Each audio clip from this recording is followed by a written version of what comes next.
Bonjour à toi, si tu penses que la vie est un long fleuve tranquille, ou bien c'est exactement ce que tu vis depuis des années, voilà, si c'est ce qu'il te reste à faire.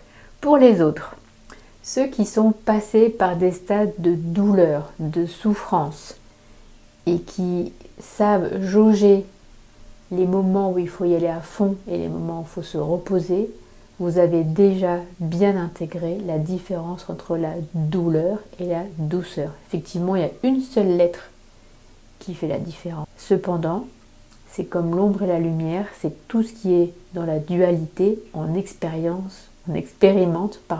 les deux versions. Donc être dans la douceur, c'est pas un état permanent, mais par contre, être doux avec soi pour rester dans un état d'harmonie, de paix intérieure, là c'est plus cohérent.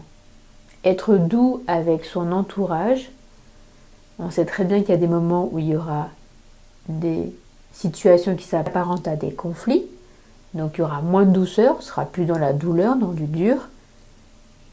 Donc il n'y a pas de rêve, il n'y a pas là-dessus de choses faciles, même si c'est simple, d'être dans une douceur à un moment choisi, mais envers soi-même pour une situation particulière. Quand je vais à la salle de sport, si je suis douce avec moi-même, je vais rien faire. Je vais prendre les plus petits poids, je vais faire le moins de répétitions possible. Quand je vais danser, si j'ai décidé d'être super douce avec moi-même, effectivement, ça va exprimer ma féminité. Cependant, au niveau technique, au niveau musicalité, etc., etc., je ne peux pas être dans la douceur en permanence. Je ne dis pas non plus qu'il faut être dans un état de douleur, c'est pas ce que je suis en train de dire.